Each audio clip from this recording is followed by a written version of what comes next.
దినోత్సవ కార్యక్రమానికి నాతో పాటు ముఖ్య అతిథులుగా యువ మిత్రులు, ఫిల్మ్ ఇండస్ట్రీలో ఒక నూతన శకాన్ని ప్రారంభించిన రామ్ చరణ్ గారు,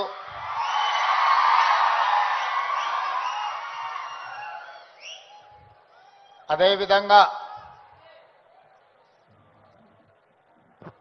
ఏ బ్యాక్గ్రౌండ్ మూవీ ఇండస్ట్రీలో లేకపోయినా కష్టపడితే రాణించవచ్చు అని నిరూపించిన మరో యువ మిత్రులు విజయ్ దేవరకొండ గారు,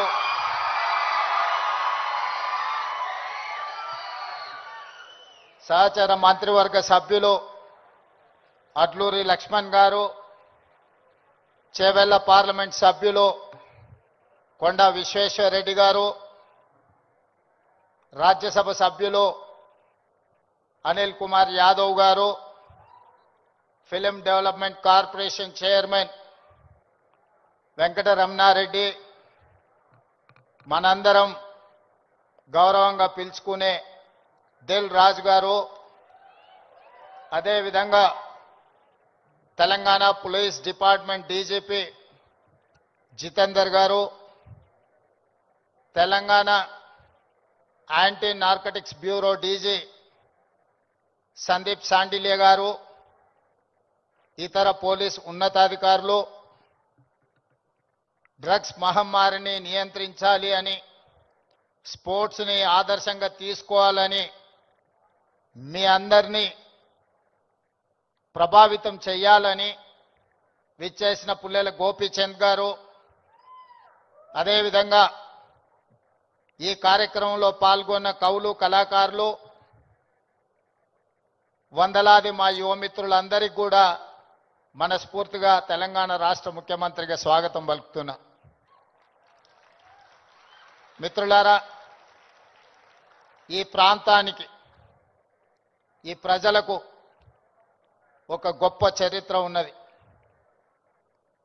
ఆనాటి కొమరం భీముడు, రామ్జీ గోండు నుంచి మొదలు పెడితే మలితరం తెలంగాణ ఉద్యమంలో నిజాంలకు, రజాకర్లకు వ్యతిరేకంగా పోరాటం చేసిన చాకలి ఐలమ్మ, దొడ్డి కొమరయ్య, అదేవిధంగా సర్దార్ సర్వాయి పాపన్న గౌడ్ లాంటి పోరాట యోధులు ఈ తెలంగాణ ప్రాంతానికి ఒక స్ఫూర్తి.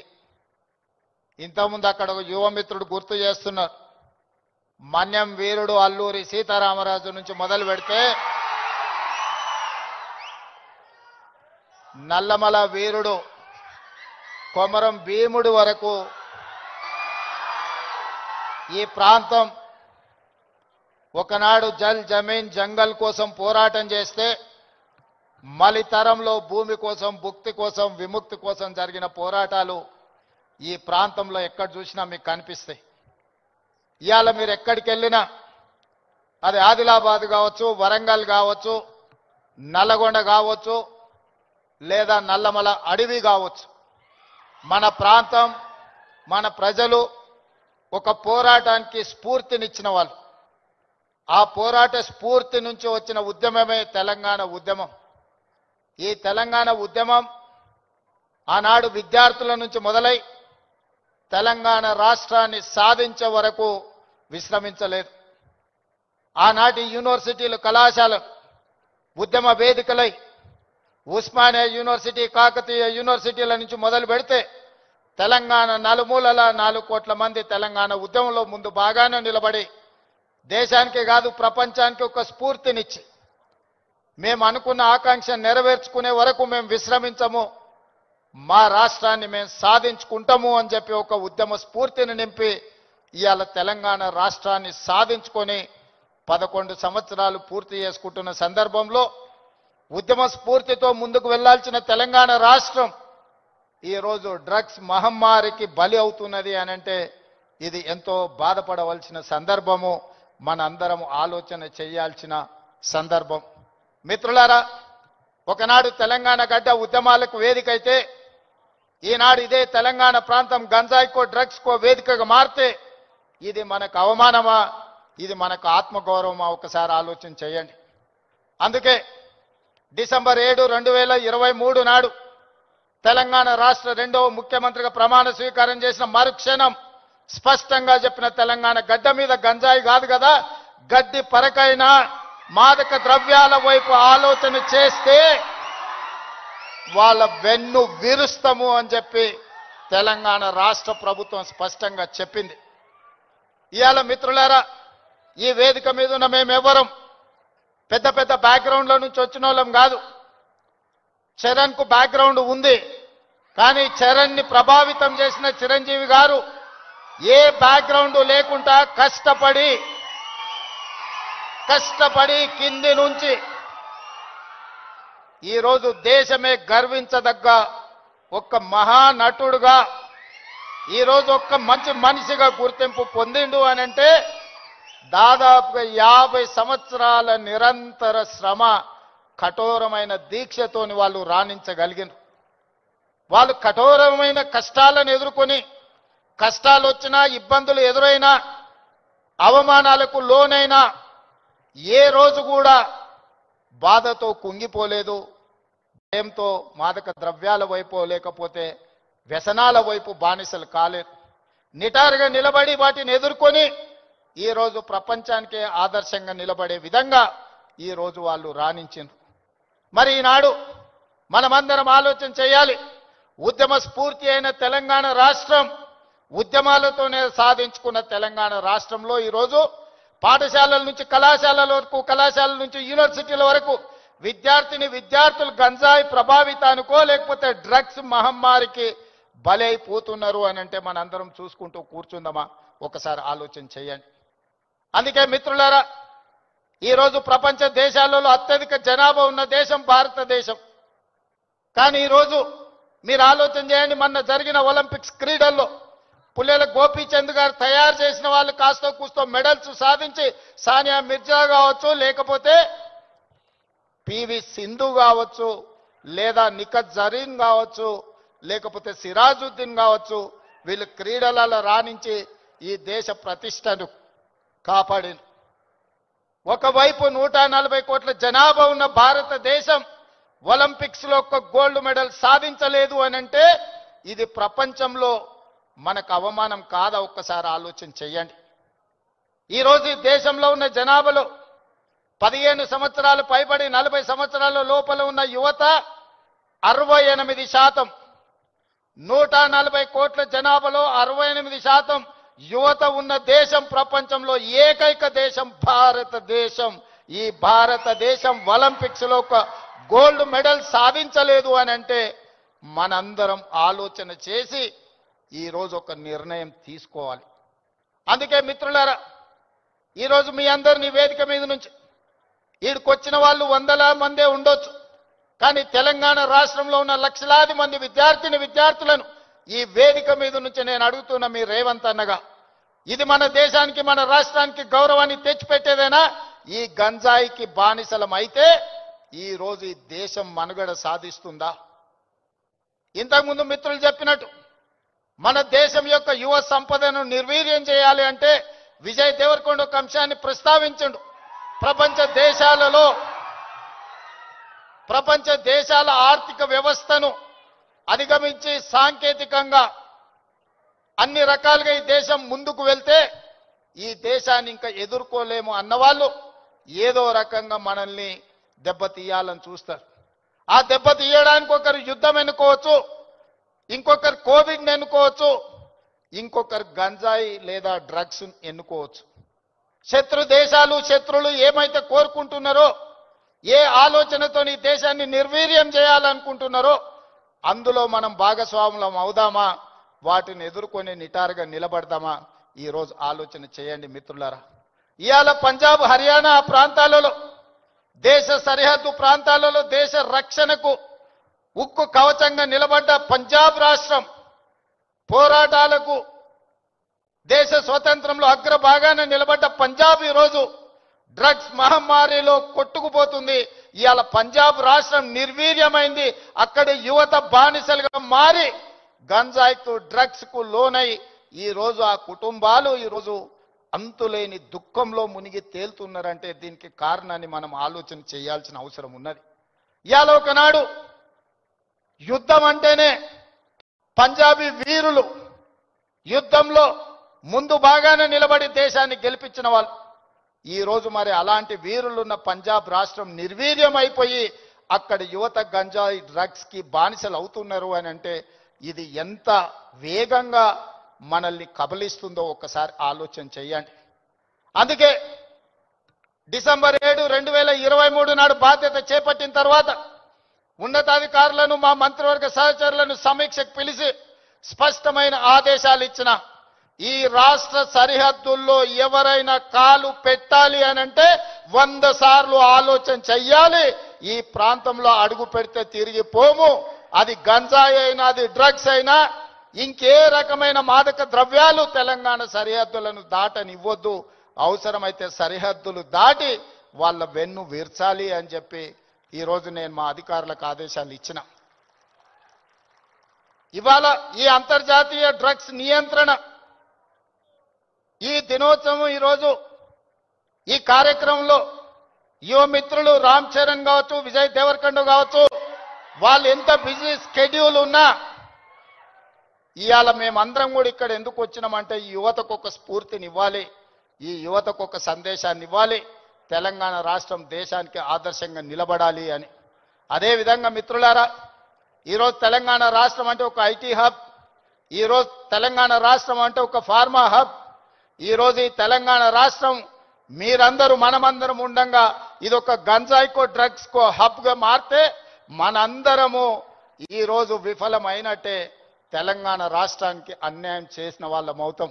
అందుకే ఈరోజు ఏ పాలసీ లేని తెలంగాణ రాష్ట్రానికి స్పోర్ట్స్ పాలసీని తీసుకొచ్చినాం. యువతను సరైన మార్గంలో పెట్టాలి, వాళ్ళకు అవకాశాలు కల్పించాలి, వాళ్ళని అభివృద్ధి పదం వైపు నడిపించాలి. అందుకే నూతన విధానం ద్వారా యంగ్ ఇండియా స్కిల్స్ యూనివర్సిటీని తీసుకొచ్చినాం.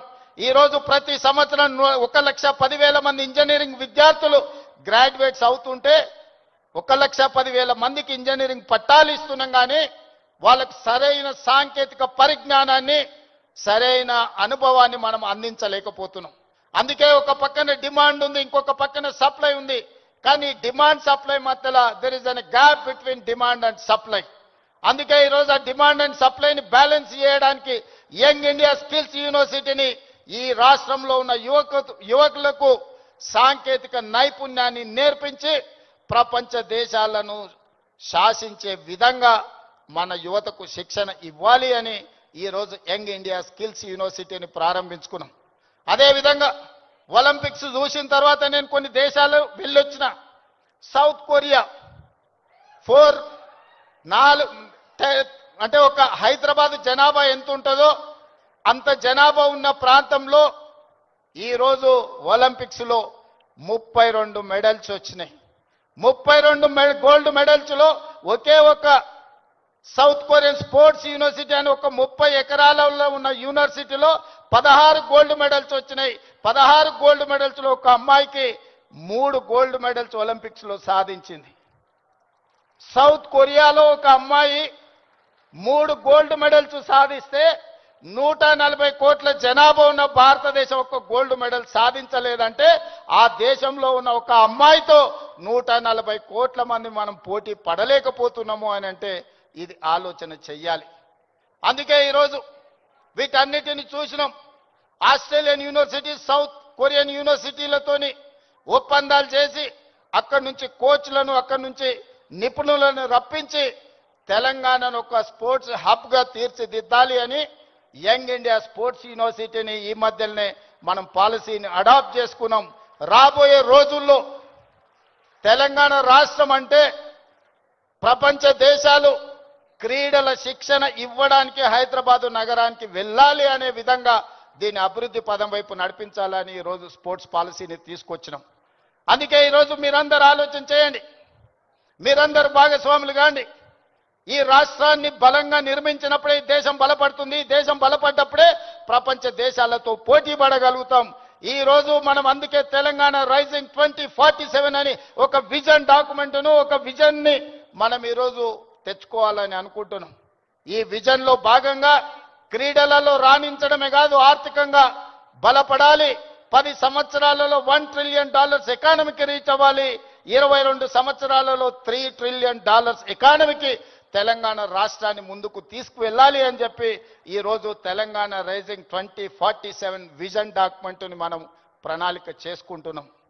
అందుకే రాష్ట్ర ప్రభుత్వం అన్ని రకాలుగా తెలంగాణ రాష్ట్రంలో ఉండే యువతకు శిక్షణ ఇవ్వాలి, అవకాశాలు కల్పించాలి, భవిష్యత్తులో మీరు గొప్ప వాళ్ళు కావాలి అని నేను ఈ వేదిక మీద నుంచి కోరుకుంటున్నా.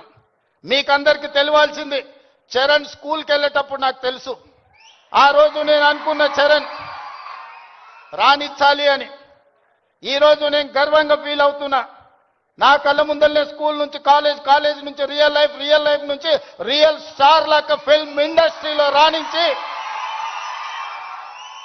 ఈరోజు RRR ద్వారా ఆస్కర్ అవార్డుని సాధించి దేశానికి ఒక గౌరవాన్ని తెచ్చిపెట్టింది.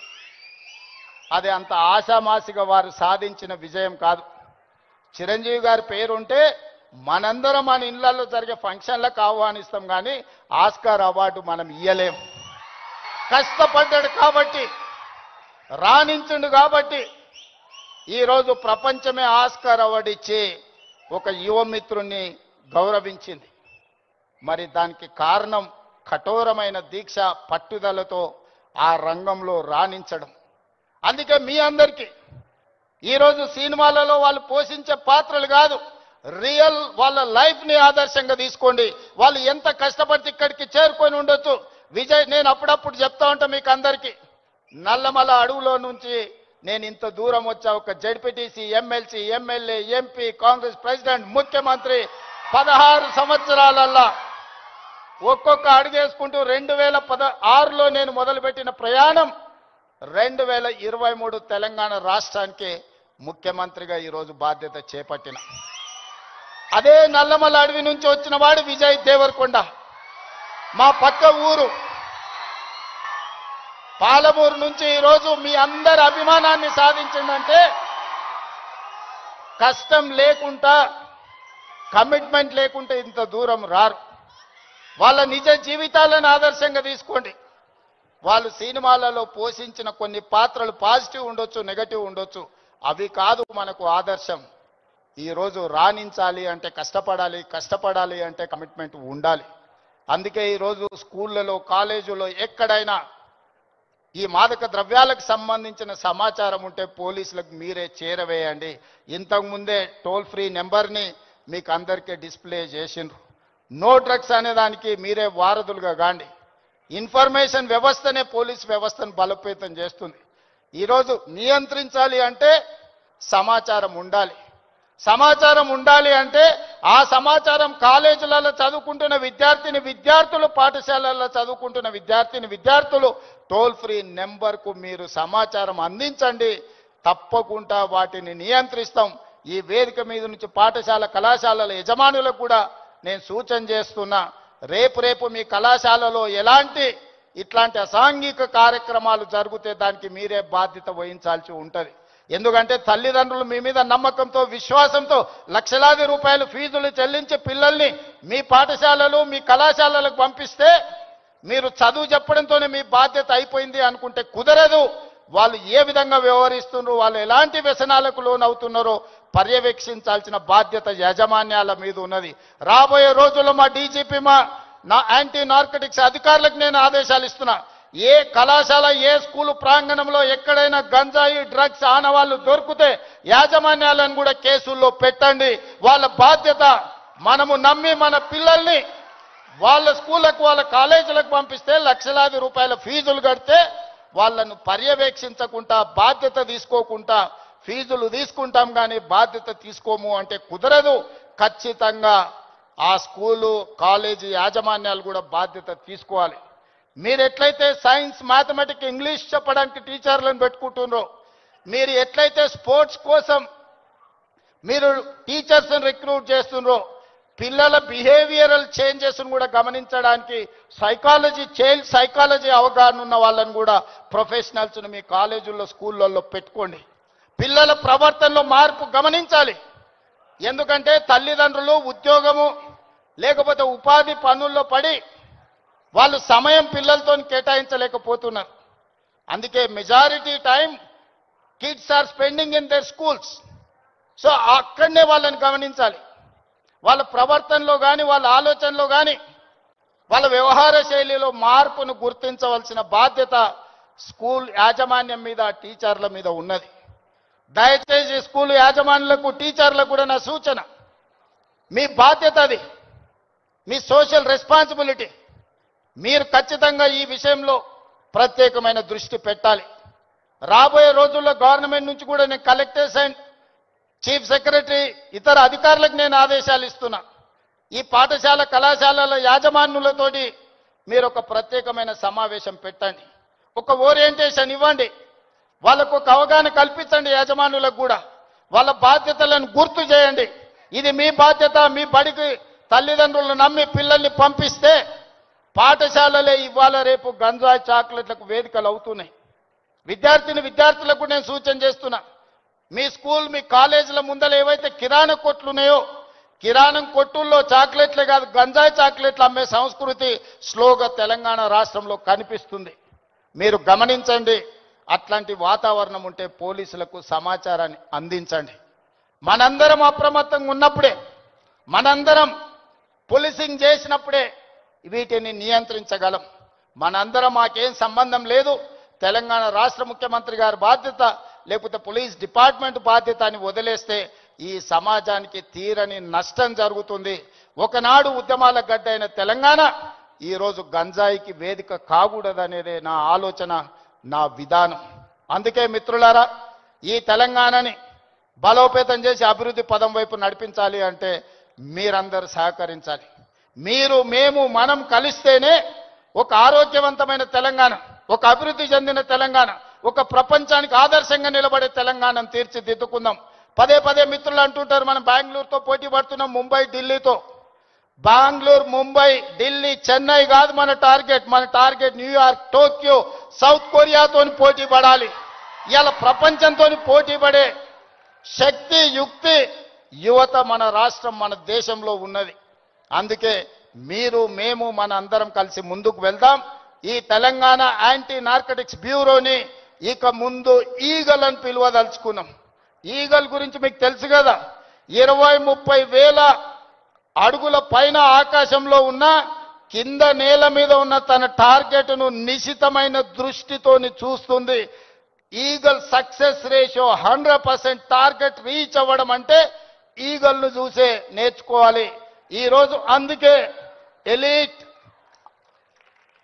మనం ఈరోజు తెలంగాణ ప్రభుత్వం ఈ యాంటీ నార్కటిక్స్ డ్రగ్ దీంట్లో ఈరోజు ఎలీట్ గ్రూప్ని మనం ఈరోజు ఎస్టాబ్లిష్ చేస్తున్నాం. ఎందుకంటే ఈ డ్రగ్స్ ఎన్ఫోర్స్మెంట్ లాని చేయడానికి ఈగల్ అనే ఒక ఆర్గనైజేషన్ని క్రియేట్ చేస్తున్నాం. రేపు పొద్దుగాల అడవుల్లో గంజాయి బండిచ్చే వాళ్ళని కూడా ఈరోజు మనం ఈగల్కి ట్రైనింగ్ ఇస్తున్నాం. ఈ మధ్యకాలంలో యాంటీ డ్రోన్ ట్రైనింగ్ ఇచ్చినాం. ఎక్కడైనా వివిఐపీలు ఉన్న ప్రాంతంలో ఈగలు ఉంటే, Sandeep give it to me.